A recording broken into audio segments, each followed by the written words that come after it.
वंदे मातरम। आज हम लोग डिस्कस करेंगे legal and constitutional history of India. और हमारे साथ बीबी सिंह साहब एडवोकेट बॉम्बे हाई कोर्ट के हैं, वो थोड़ा बिजी हैं, तो उनका ही चैनल है, तो उनको मैं धन्यवाद देता हूँ कि मुझे मौका दिए हैं बोलने के लिए। उनके तरफ से शायद जल्दी ज्वाइन करेंगे, तब तक मैं आगे बढ़ता हूँ। तो दोस्तों, ऐसा है कि हर एक देश में एक कानून होता है। तो हमारे ये इंडिया में जब राजवाड़े जो थे वो अपने कानून से चलते थे। महत्वपूर्ण बात यह है कि डेमोक्रेसी जो है, मतलब लोकतंत्र, ये चंद्रगुप्त मौर्य के टाइम आप सुने होंगे कि उस समय हमारे यहाँ डेमोक्रेसी थी। तो हर एक जनपद, गांव जो भी हो, वहाँ लोग अपने मुखिया को चुनते थे। उसके ऊपर कोई रहता था जो अल्टीमेटली राजा के पास बताते रहता था किस तरह चल रहा है। राजा भी अपना गुप्तचर या जो भी उनके सिपाही वगैरह थे या कोतवाल जो थे, वो खबर लेते रहते थे कि लोग कैसे हैं, सुखी हैं या नहीं है, उनके राज में कहाँ कष्ट है, कहाँ तकलीफ है। तो वैसे ही सुधार वो लाते थे। तो डेमोक्रेटिक सिस्टम थी, लोग अपना आवाज़ उठा सकते थे। गांव गांव में कोई भी मतलब आदमी बोल सकता था कि उसका तकलीफ क्या है। तो इंडिया में डेमोक्रेसी कोई नई चीज़ नहीं है। हिस्ट्री गवाह है कि हमारे यहाँ ओल्डेस्ट डेमोक्रेसी भारत में ही शुरू किया गया था। अब बाद में कई राजाओं ने अपने अपने हिसाब से जो है रजवाड़े चलाने लगे। उनका भी कोई कानून होता था, क्योंकि देखिए घर में भी नियम कानून होते ही हैं हर एक घर के। तो वैसे ही कोई राज्य चलाने के लिए हमें कानून बनाना ज़रूरी है, क्योंकि लोग सही दिशा में चले, राजपाट ठीक से चले, एडमिनिस्ट्रेशन सही चले, इसके लिए कानून एक बहुत ज़रूरी चीज़ है। तो आगे बढ़ते हुए जैसे मुस्लिम आक्रांता आए, वो अपने कानून बनाने लगे। और हमारे यहाँ इतना डाइवर्स कल्चर है कि इतने रिलीजन्स हैं। तो पहले तो हिंदुज़म या सनातन धर्म था, और तो कोई मतलब धर्म नहीं था। तो फिर बुद्धिज्म आया, जैनिज्म आया, जो भी आया ये सनातन धर्म का अंश ही है, कोई अलग चीज़ नहीं है। Not different from basic Sanatan Dharma. It's all part of our culture and heritage. So after the Muslims came, they introduced their own laws.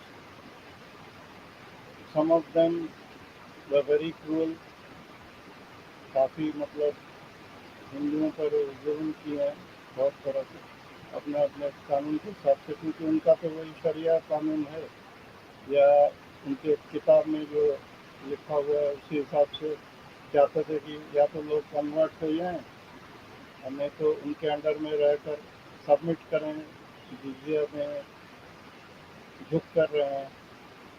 और जो उनके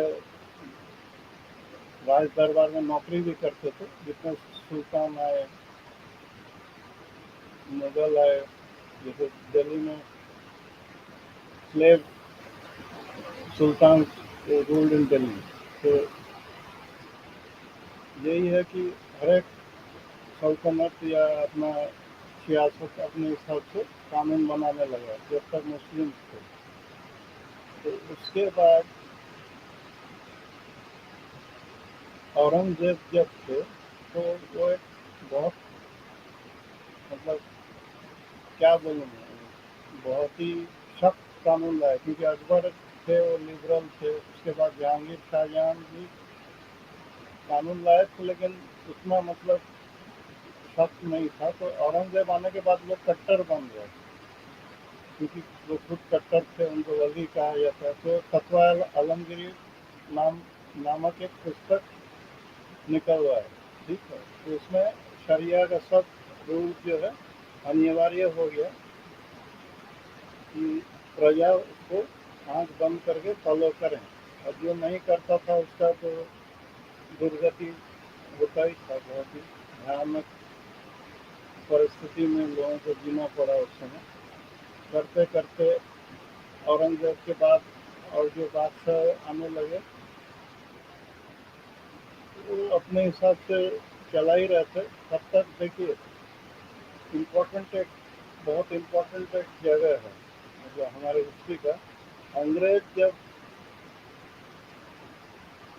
बंगाल में 23 June, if I am not wrong, 23 June 1757 में battle of Plassey हुई। तो प्लासी के युद्ध में नवाब जो थे सिराजुद्दौला, इन लोग थे तो मुगल के अंडर में, ये एक्चुअली गवर्नर्स थे। हर एक स्टेट में मुगल अपने गवर्नर बिठाए थे, तो ये भी एक गवर्नर ही थे, अलीवर्दी खान, उनके ही वंशज रूल करते थे बंगाल में गवर्नर के तरह अपना एडमिनिस्ट्रेशन चलाते थे। तो उस समय अंग्रेजों ने बैटल ऑफ प्लासी में सिराजुद्दौला को हरा दिए, और उनका कैपिटल उस समय मुर्शिदाबाद थी। ठीक है, मुर्शिदाबाद नामक एक जगह है। अनडिवाइडेड बंगाल के मुर्शिदाबाद से ये बैटल ऑफ प्लासी के बाद कलकत्ता शिफ्ट हो गया कैपिटल। उसके पहले Murshidabad was the capital of Bengal. तो उसके बाद ब्रिटिश तो आए थे एज ट्रेडर्स, तो they had come as traders and had obtained command from the emperor, the Mughal emperor Delhi, and in the guise of trading, they started gradually interfering in the affairs of the various kingdoms and principalities in India. So after the Battle of Plassey, which is very important, in 1757, they established the foothold in Bengal, from where they spread over to the entire Indian subcontinent in various parts, the major part of the Indian subcontinent. So after the Battle of Plassey, the East India Company, which was a trading company, began gradually interfering in the affairs of the state, because after the Battle of Plassey, deposed the they deposed the earlier Nawab Sirajuddaula, killed him, and installed his brother Mir Jafar in his place. So that is another part of history. We won't go into that. So since we are talking about law, after the English gradually started establishing the rule, ये क्या करने लगे, कुछ कानून बनाने लगे।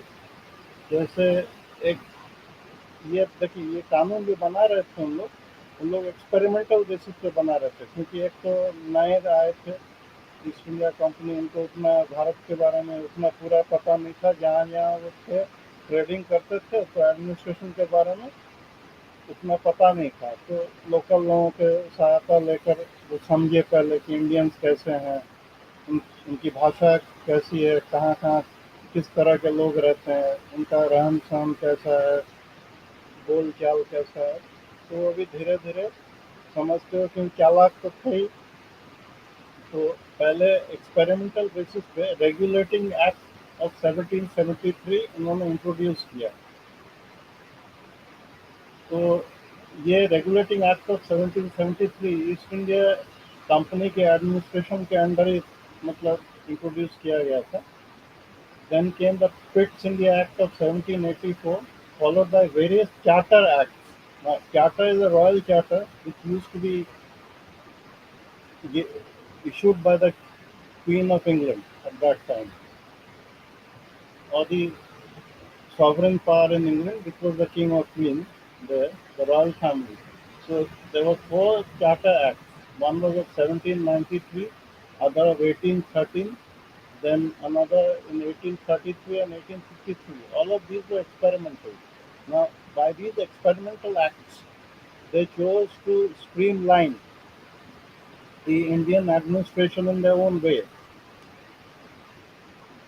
as you all know, most of the principalities or the Rajwadas which had succumbed to British rule had a British resident appointed there who was virtually running the estate because these kings were busy in merrymaking or they were sort of lured into various kinds of activities which kept them away from administration. On paper, the king was ruling the kingdom, but actually it was run by the British resident who used to be a sort of military officer of the East India Company. So, after all these experimental acts, इनको लगा कि नहीं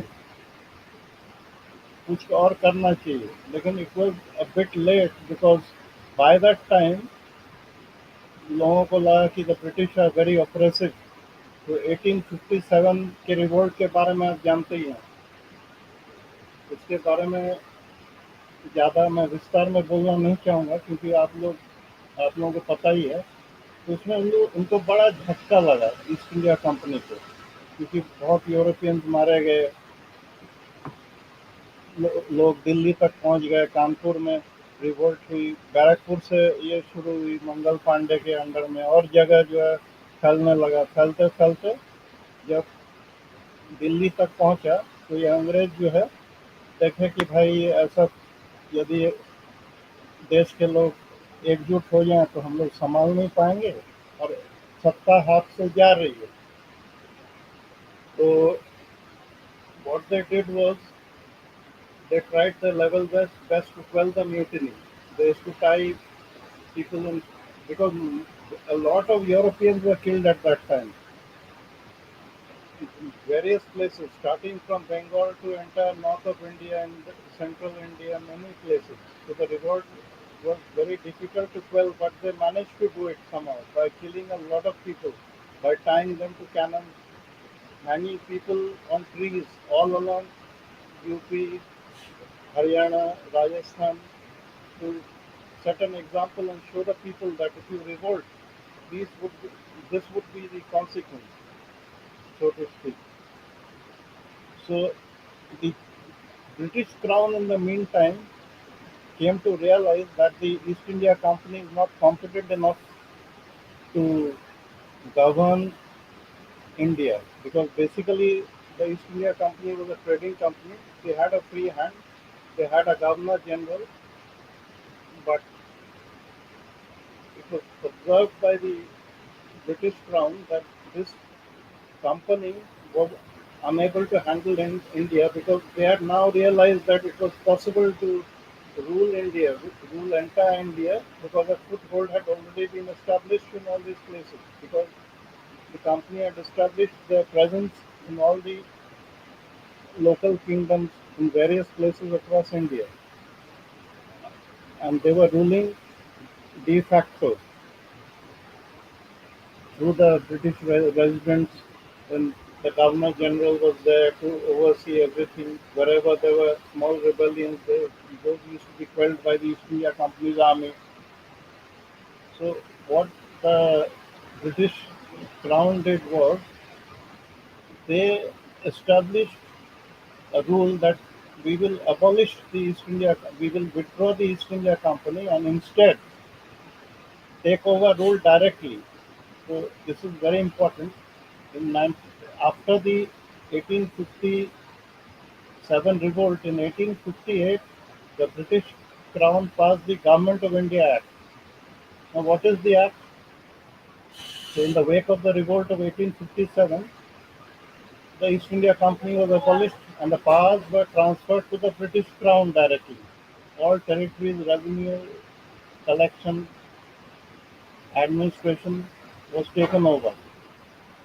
The designation of Governor General was then changed to that of Viceroy. So Lord Canning at that time became the first Viceroy of India. So he created a new office called the Secretary of State for India. And the Secretary of State was a member of the British Parliament. Now, since the British Parliament also got involved, naturally The need for better reform, better administration of the country to ensure that no more revolts would take place happened. And so the Government of India Act was passed in 1858, whereby the British Crown took over, the Viceroy became supreme, and the Secretary of State was in Britain, and a member of the British Cabinet had complete control and was responsible to the Parliament for answering about Indian administration, collection of revenue, all these things, which were all things which were in the interests of the British in India, since they had a strong foothold. So gradually, by implementing the Government of India Act in 1858, they came to realize that some Indians were loyal to them. So they thought that if we can win over these loyal Indians in our favor, we will have a better chance of non-repetition of the revolt, or these Indians will be able to, quell any mutiny or riot or problem. So they gradually started making representative institutions by associating Indians with them in the government. So the Indian Councils Act of 1861 was passed. So it sort of was a decentralization by restoring legislative powers. Now, what is that? So they allowed some Indians to be elected in various places, like it was first started in Bombay and Madras presidency, then gradually it started proliferating to other parts of India as well. And the Viceroy of India, this is very important. Like today, the President of India issues ordinances in emergency. The Viceroy had the complete power to overrule anything under this act, and he was empowered to issue ordinances in emergency. Now, this act was further strengthened by another Indian Councils Act of 1892, in which the functions of the Legislative Council gave them the power in discussing the budget. Now, when a government is formed, naturally you must have a budget, which must be transparent, and that budget, because see, under the crown they were answerable to the parliament. So whatever happened in India used to be discussed in the British Parliament as well. Now, in the course of this, they prepared a budget.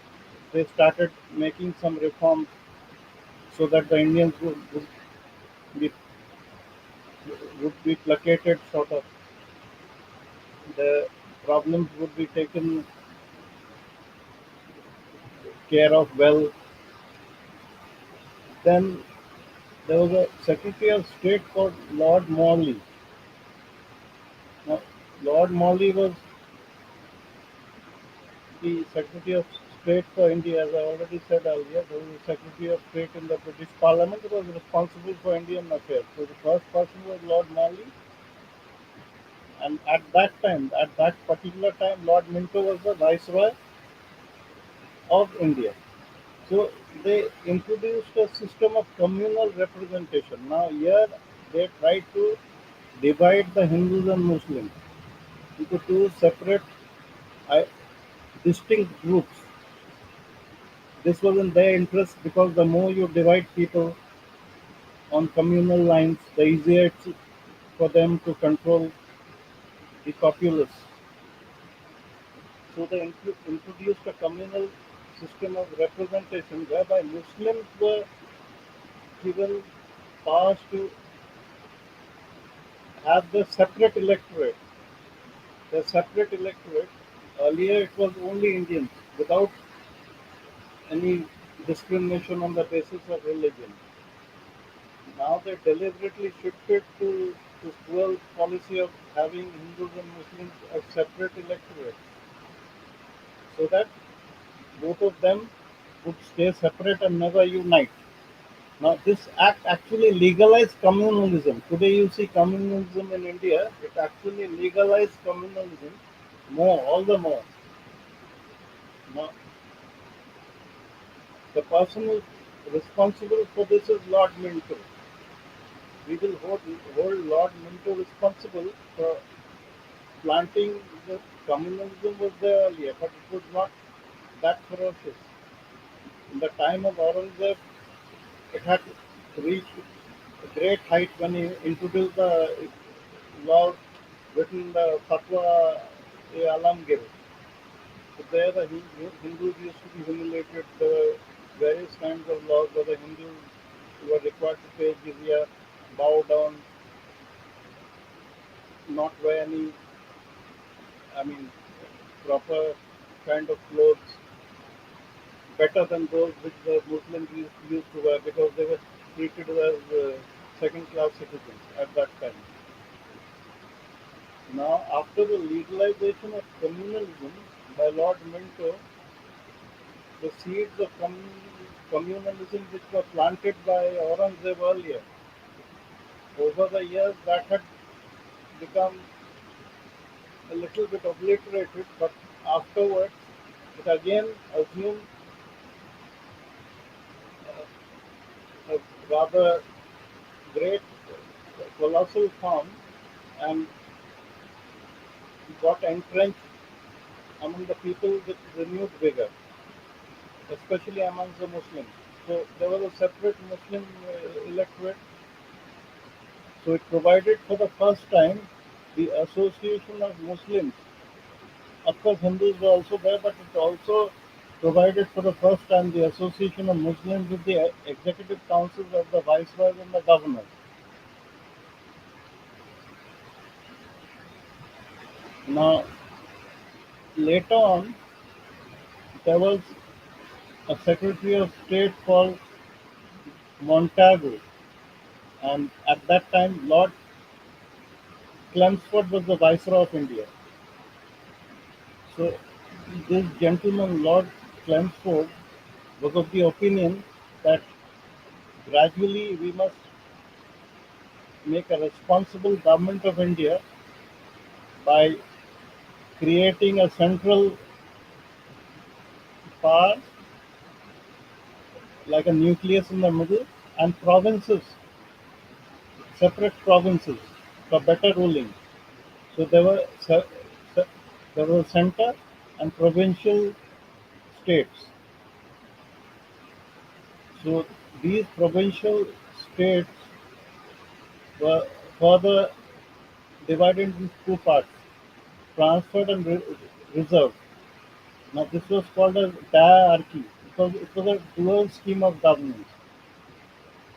Now again, as I said, Lord Montagu was the Secretary of State for India. He obtained the consent of the British Crown, and this kind of a experiment, so to speak, was devised by Lord Chelmsford, who was then the then Viceroy of India. But after doing this, they started having direct elections, but it ultimately it extended the principle of communal representation because already, as I said earlier, the Muslims and Hindus were divided by the previous viceroy and the secretary of state. So they started further dividing the Hindus into Sikhs, Jains, Buddhists, each having their own representation. And then again, there were Anglo-Indians, which, who are Anglo-Indians? People having either an European father or a European mother and an Indian parent as well. The father would have been European, the mother would have been Indian, or just the opposite of that, vice versa. So, what happened is this further extended the principle of communal representation and dividing of people. So, ultimately, in spite of all this, this Government of India Act of 1919 did not work. So the British Crown called for round table conferences. What was the object? Object was to further formulate another Government of India Act of 1935. So they published a white paper in 1932, and after deliberation, discussions in the Round Table Conference,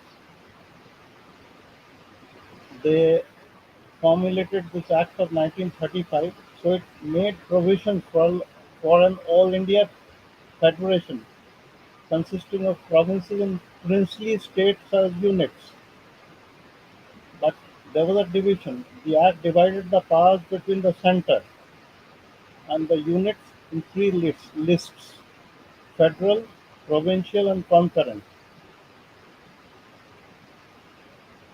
So it abolished the hierarchy system which I had talked about earlier, transferred and reserved, abolished that system in the provinces and introduced provincial autonomy,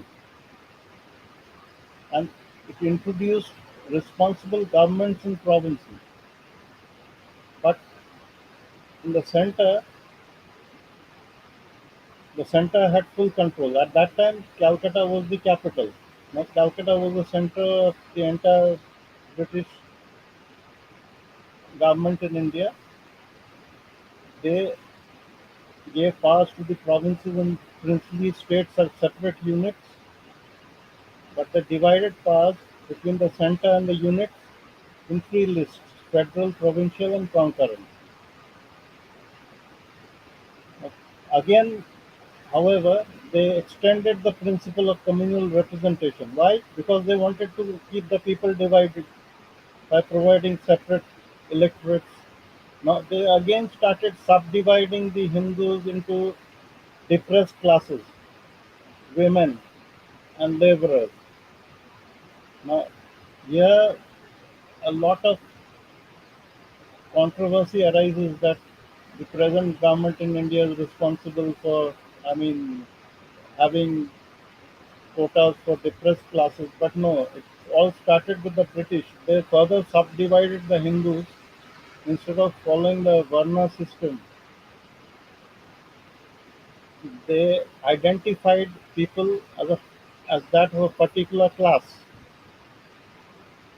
like Brahmins, Kshatriyas, Vaishyas, and Shudras, and then this further subdivided the list amongst them into subcastes, various subcastes, and some were considered to be depressed, particularly those of the fourth class, that means the Shudras, and they made several depressed classes out of those, and those were done in a sort of arbitrary way in the garb of protecting these people, which was not the case. The basic intention of the government was to keep the entire populace of India divided among caste lines, communal lines, so that none of them would again gather together to raise their heads and try to get rid of the government. They also provided for a provincial public service commission. Now, what was the job of this commission? To select people, Indians, for running the government, and selection was done on the basis of choice of the British officers. And so they also established a federal court. This was the first time a federal court was set up in 1937. Under the Government of India Act of 1935, a federal court was set up in India in 1937, and a Reserve Bank of India was also established. Now, while all this was going on, the government continued working, sending all the proceeds collected from our country to Britain, forgetting the needs of the Indian people, and that is exactly why people fought for independence. Had the position been very good, people wouldn't have fought for independence. The reason being that the Indians who were taken into the taken under the wing of the government of Britain, who was ruling India at that time, which was ruling India at that time, actually had a pick and choose policy. So all the Indians were picked according to their whims and fancies, not on the basis of merit. If a particular Indian was more inclined to serve the interests of the British, that particular Indian used to be taken under their wing and given all the powers to represent their communities or their provinces and be a part of the government. Now, gradually, as you know, a lot of turmoil and tension was occurring in India in various ways for Indian independence, and ultimately the British realized that particularly after the Second World War and the INA attack on India, this is very important. Now, m- people may not agree with me or may agree.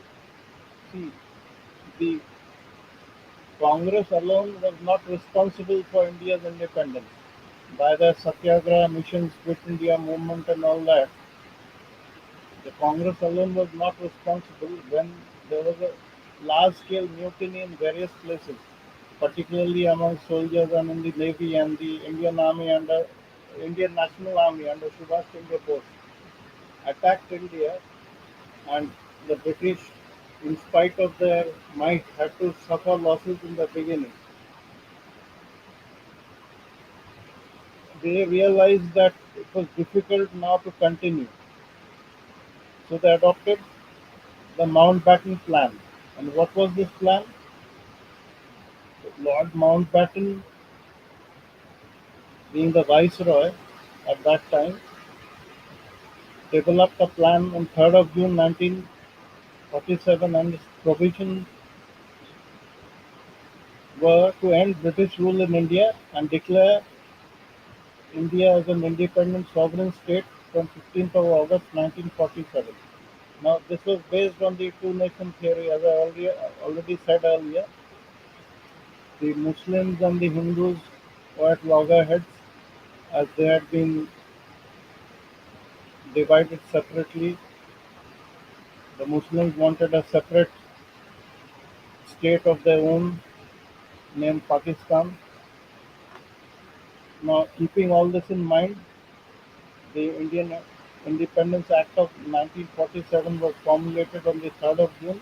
The discussions were already taking place regarding this act much earlier, but after this Independence Act of 47 was introduced, it ended the British rule and India became independent, but it resulted in the vivisection of India into two separate states of India and Pakistan, which came into existence on August 15, 1947. Now, both of the states were given the right to frame their own constitutions through their respective constituent assemblies. But at the same time, the British granted freedom to the princely states to choose whichever dominion they wanted to join, the Dominion of India or the Dominion of Pakistan, or there were three options actually: either you join India or Pakistan or stay independent. Now, till the new constitutions of both the dominions were ineffective, the states of India and Pakistan continued to run on the basis of the Government of India Act of 1935, and the British Crown ceased to be the ruler of India. Now, in India, the need for the constitution had arisen, so a constituent assembly was formed. Now, this assembly comprised 389 members representing various provinces, states, and the other sub-provinces. So the assembly in its first meeting on December 9, 1946 elected Dr. Sachidanand Sinha, who was the eldest member of the assembly, as the provincial president. Then on December 11, 1946, the assembly elected Dr. Rajendra Prasad as its permanent president, and this is very important. Mr. P.N. Rao was appointed constitutional advisor to the Constituent Assembly. Now, the entire thing was then taken over by B.N. Rao, and the Constituent Assembly set up various committees, as many as 13 committees for framing the Constitution. On the basis of the reports of these committees, a draft was prepared by a seven-member drafting committee under the chairmanship of Dr. B.R. Ambedkar. But we must not forget that there were as many as 389 members representing various provinces, states, etc. And despite the election of Dr. Sinha and Dr. Rajendra Prasad as presidents and advisors to the Constituent Assembly, Dr. P.N. Rao was replaced as the constitutional advisor. He was the most important person who, who basically prepared everything himself and gave it to the seven-member drafting committee for making necessary changes under the chairmanship of Dr. B.R. Ambedkar. So to only say that Dr. B.R. Ambedkar was responsible for the constitution is incorrect. After thorough discussion of the draft of the constitution by the people, the press in India, the provincial assemblies, it was finally adopted on November 26, 1949. By that time, India was independent and there was a government in place under the uh, Prime Ministership of Jawaharlal Nehru, as you already know, and Dr. Rajendra Prasad attempted to, put in a few things in the constitution which were to the betterment of the people, but even he did not succeed. So major part came into force on 26th of January 1950, and the provisions relating to citizenship, elections, the parliament, and other temporary provisions came into force with immediate effect. That is from 26th of November 1949. Now, I shall discuss the main features of the Indian Constitution. Now, the Indian Constitution is very unique. It is the lengthiest written constitution of the world. This is very interesting. It is the lengthiest written constitution of the world, and the constitution originally in 1949 consisted of 395 articles divided into 22 parts and 8 schedules.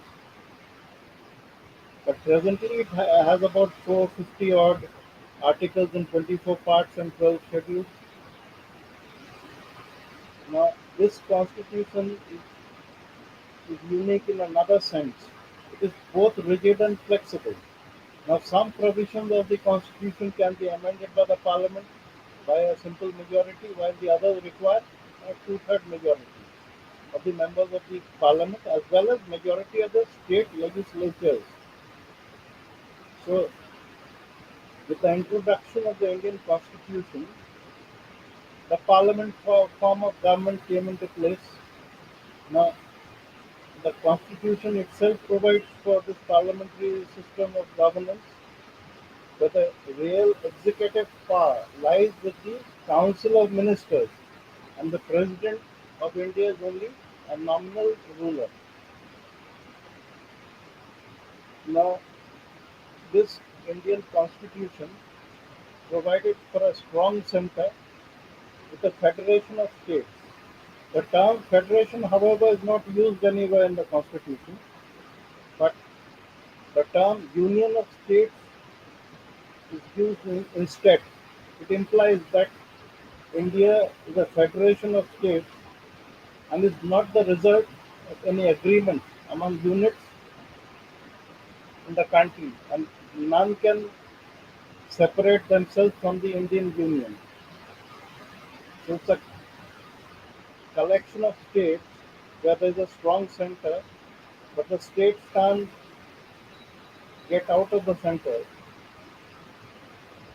there, because there is a unitary bias, a very strong unitary bias. Though the system is federal, there is a very strong unitary bias to keep India as a union of states.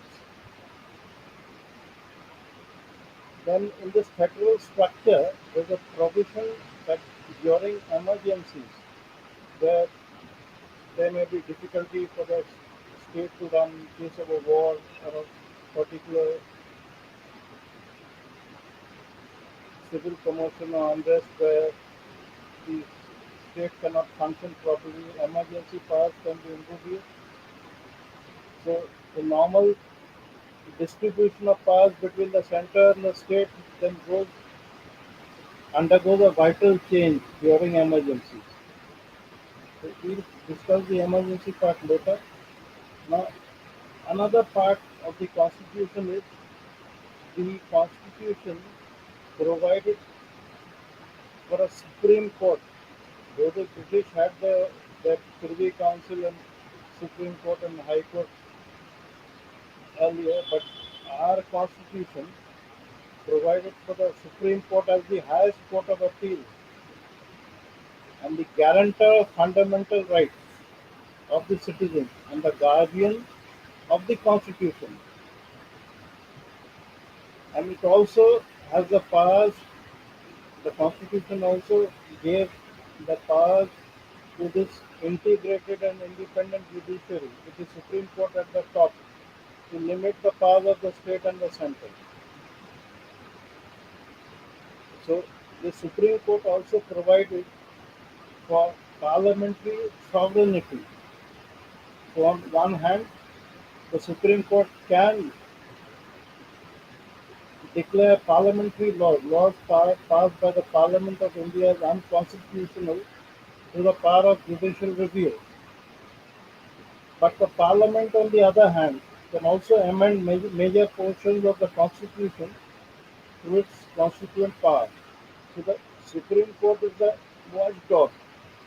If the Parliament makes any arbitrary provision or passes any arbitrary act or law, the Supreme Court can always intervene and say that this act is improper, it's not in the interests of the people of India and unconstitutional or ultra virus to the provisions of the Constitution, and can amend those particular laws. Then the Constitution provided for a long list of fundamental rights. So the fundamental rights are enforceable by courts of India in case there is any violation, but they are not absolute. One must remember, like the right to speech, it's not absolute, but it's subject to reasonable restriction. All these fundamental rights are subject to reasonable restrictions, and they can be curtailed or repealed by the Parliament through a constitutional amendment subject to the basic theory. The basic structure of the Constitution cannot be amended, so subject to the basic structure and the laws down by the Supreme Court, the Parliament can, through an amendment act, repeal portions of the Constitution or curtail some of its powers. Now we'll come to the fundamental rights later. The Constitution also provided for fundamental duties. Now this was necessarily provided by the 42nd Constitutional Amendment Act of 1976, which was added to Part 4A of the Indian Constitution, because Article 51A in Part 4A of the Constitution originally contained only 10 fundamental duties. Then, after the 42nd Constitutional Amendment, other duties were added, and after the 86th Constitutional Amendment Act of 2002, one more fundamental duty was added. Then we come to the directive principles of state policy in the Constitution. So the Constitution outlines certain directive principles of state policy which the government has to keep in mind while formulating a policy. This is the very objective of the directive principles. Then the Constitution also ensures universal adult franchise, which means all adult citizens have the right to vote without any discrimination of caste, creed, religion. Any citizen of India who is more than 18 years of age can cast his vote without any discrimination. So this is called universal adult franchise. Then there is a single citizenship system in the Indian Constitution. The Constitution is federal and it has a dual polity, that is the center and state. But it provides only for a single citizenship. A person of a particular state does not have a state-based citizenship. He can only be an Indian citizen. In the Second Constitutional Amendment Act of 1976, the word secular was added to the preamble of the Constitution. Now, secularism in the Indian context implies that the state is only concerned with the relations between citizens and not with relations relating to religion. So, in a secular state, there is no religion of the state, and citizens are free to profess, practice, and propagate any religion. Now, I talked about emergency, which can arise out of war, any external aggression, breakdown of constitutional machinery in the state, say, in case of failure of any state to comply with the directions of the center, or financial emergency, when the credit of the country is threatened, so emergency can be imposed. So the Constitution vests extraordinary powers on the President to impose an emergency arising out of war, external aggression, armed rebellion, etc., under Article 352 of the Constitution. It also provides under Article 356 to impose emergency due to breakdown of constitutional machinery in the state, and in the in the event of failure to comply with directions of the state of the center by a particular state, under Article 365 emergency can be imposed. Then in the case of financial emergency, when the credit of the country is threatened, Article 360 can be invoked, whereby the president can declare an emergency. Then the Constitution also provides for the Panchayati Raj. Now, what is this Panchayati Raj? This is for institutions comprising urban local bodies all throughout India. Small local bodies all throughout India in the form of panchayat institutions of Panchayati Raj institutions. Now, this was introduced after the 73rd and 74th Constitutional Amendment Acts, respectively, passed in the year 1992. Further, in the 73rd and 74th Constitutional Amendment Acts, based on the recommendations of the Balwant Rai Mehta Commission report, the Panchayati Raj institutions were further strengthened.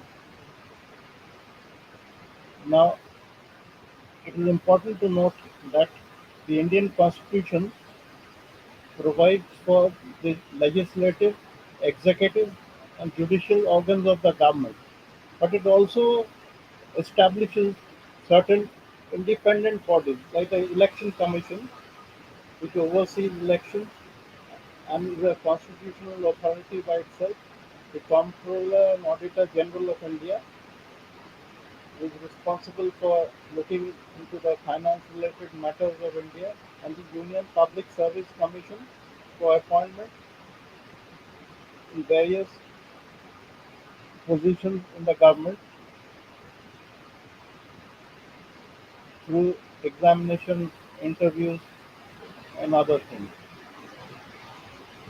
Now, the Constitution of India was, as I said, was sort of prepared by B.N. Rao, and at that time he had borrowed most of the provisions from the Government of India Act of 1935, as well as constitutions of other countries, and that is why this is the lengthiest constitution in the world. It was lengthy, and after amendments, it has gradually, I mean, not become more lengthier than what it was earlier, but certainly still lengthy. So the sources of the Constitution, as I said, is the Government of India Act of 1935. Then they took the British Constitution into account, which is not a written constitution. Then they took the features of the Canadian Constitution into account, then the US Constitution as well. They also borrowed from the Irish Constitution, the Australian Constitution, there was a Weimar Republic in Germany. So the Constitution of Germany at that time, under the Weimar Republic, was also had certain provisions which appealed to Mr. B.N. Rao, and he borrowed those and introduced them. Then we have also taken parts of the Soviet Constitution, the French Constitution, the South African Constitution, and the Japanese Constitution. Now, I'll go through all the features regarding the various sources of the Constitution. So the first source, as I said, was the Government of India Act of 1935. The features borrowed was the federal scheme of government, the office of governor, how the judiciary should be, emergency provisions, and administrative details. Then from the British Constitution, there was this single citizenship rule, the rule of law, parliamentary government, cabinet system, etc. From the Canadian Constitution, the concept of a strong center with a federation of states was adopted, with residuary power of the center, the jurisdiction of the Supreme Court, and appointment of state governors. From the US Constitution, fundamental rights were borrowed, the concept of judicial review was borrowed, the independence of judiciary was ensured, then impeachment of the president was taken from this. The provision of impeachment of the president was taken from the US Constitution.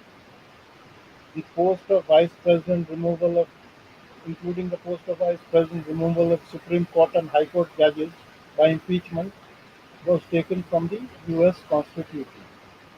Then from the Irish Constitution, the directive principles of state policy, nomination of members, non-elected members to the Rajya Sabha, and method of election of President of India.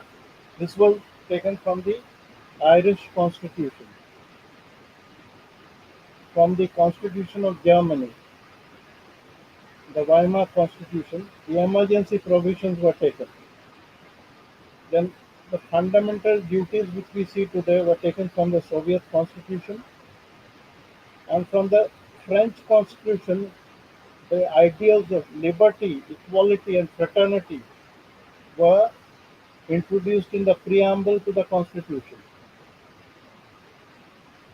Then, from the South African Constitution, the procedure for amendment of the Constitution and election of members of the Rajya Sabha were taken. And the procedure which we follow established by law today was taken from the Japanese Constitution. Now, coming to the various schedules of the Constitution, there are as many as 12 schedules. So the first deals with the names and territorial extents of the states and union territories of the Indian Union.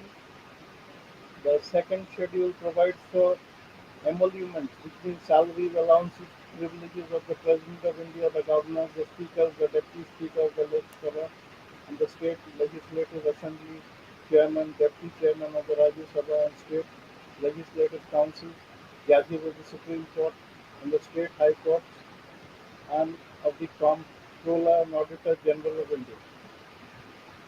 The third schedule provides for the forms of oaths or affirmations to be made by the union and state ministers, the members of parliament and the state legislatures, the judges of the Supreme Court and the state high courts, and the Comptroller and Auditor General of India.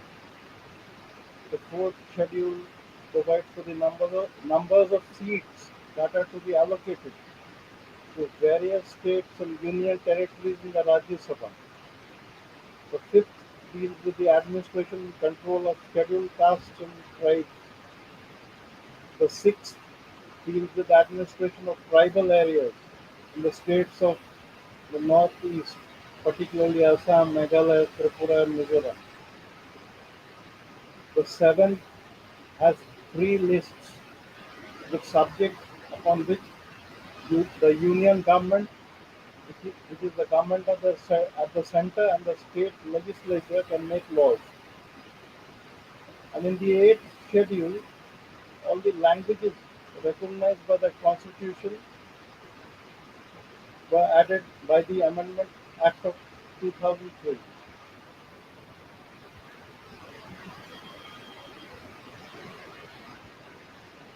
It already had as many as, I think, 22 languages, and further languages were added like Bodo, Santhali, Maithili, Dogri, etc. by the Amendment Act of 2003. So, coming to the ninth schedule, it deals with the acts and regulations relating to land reforms and other matters.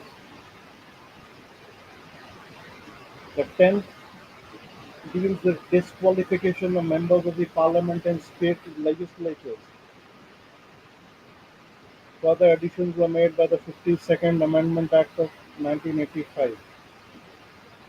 The 11th, I think, provides for the powers, authority, and responsibility of panchayats. In the 12th, the powers, authority, and responsibilities of the municipalities. These are added by, I think, the Amendment Act, the 73rd and 74th Amendment Acts of 1992. Now, let us go to the preamble of the Constitution. The preamble reads as follows: We, the people of India, having solemnly resolved to constitute India into a sovereign, socialist, secular, democratic republic, and to secure to all its citizens justice, social, economic and political, liberty of thought, expression, belief, faith and worship, equality of status, of opportunity, and to promote equality of status and opportunity among all, fraternity, which means assuring. दादा constitution मत deal करो आज। जी जी जी, मैं सिर्फ preamble तक जा रहा हूँ सर, इतना पढ़कर छोड़ देता हूँ। ठीक है। Fraternity assuring the dignity of the individual and the unity and integrity of the nation in our Constituent Assembly, this 26th day of November 1949, do hereby adopt, enact and give to ourselves this Constitution. बस sir, यहाँ पर।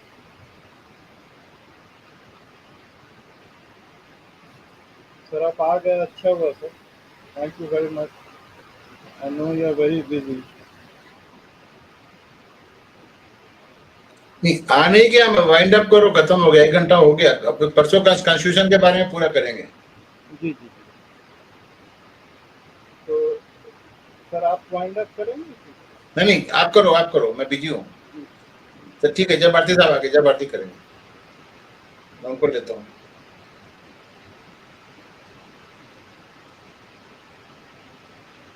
जब आरती साहब नमस्कार।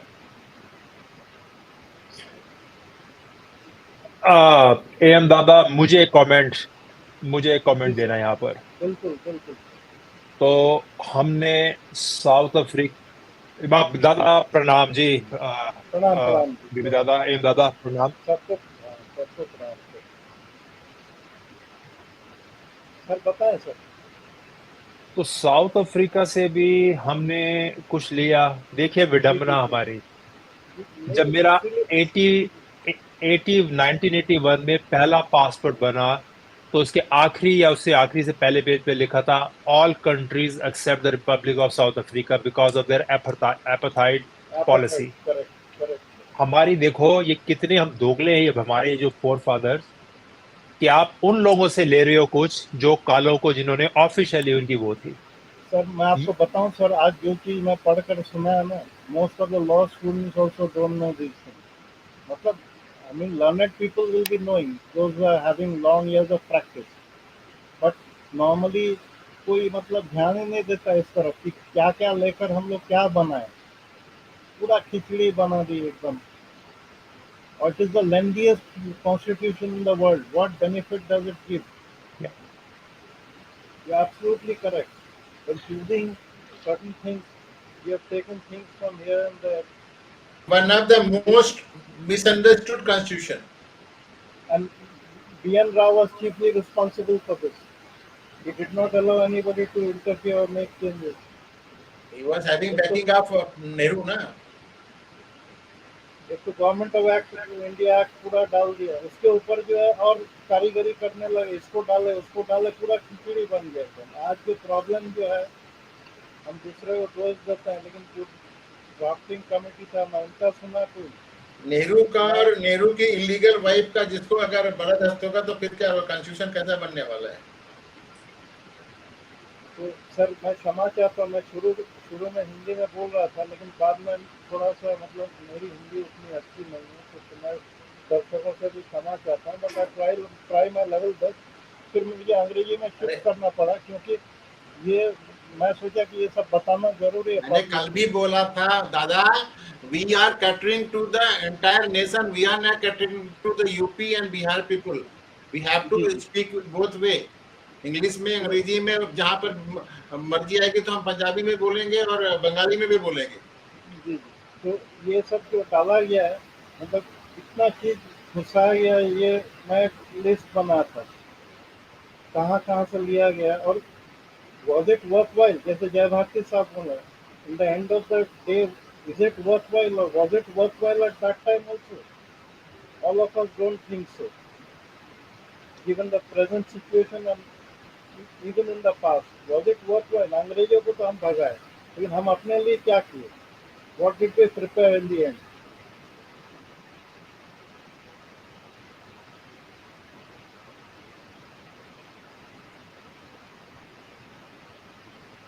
या भारती साहब आप ही बोले sir.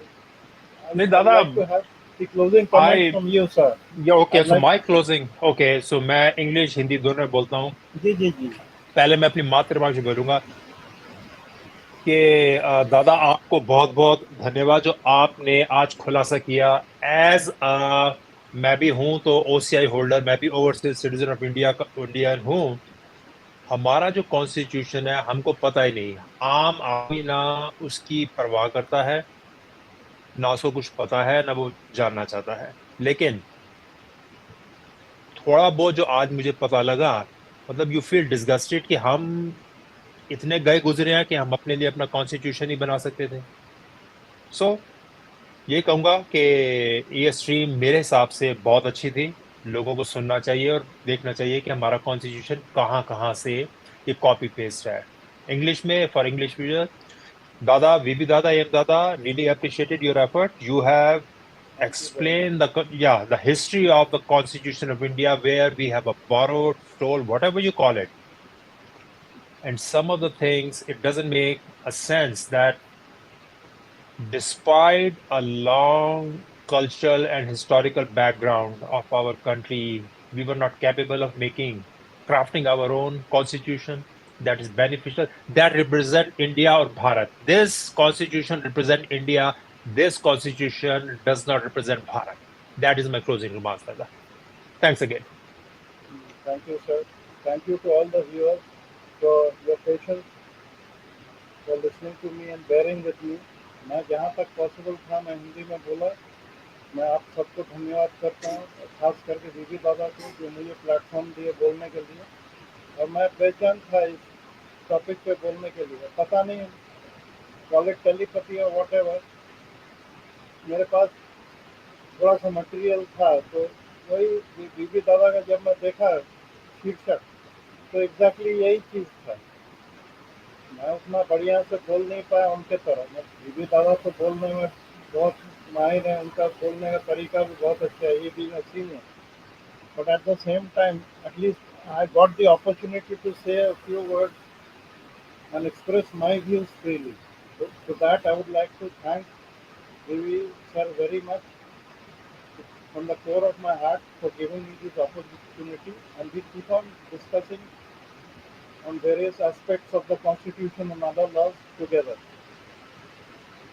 So we'll continue on Friday. Sure, sir. Okay. Thank you for watching. Much If you obliged, like this sir. video, Much please like it, subscribe it, share it. Thank you. Bye. And please, please Take care. subscribe. Yeah. Those who like Vande the Mat- video, please. Jai Hind, Vande Mataram. Jai Hind, But Vande again, Mataram, request Pranam. all viewers to kindly subscribe, share, and offer your comments. Give your valued comments, shares, likes,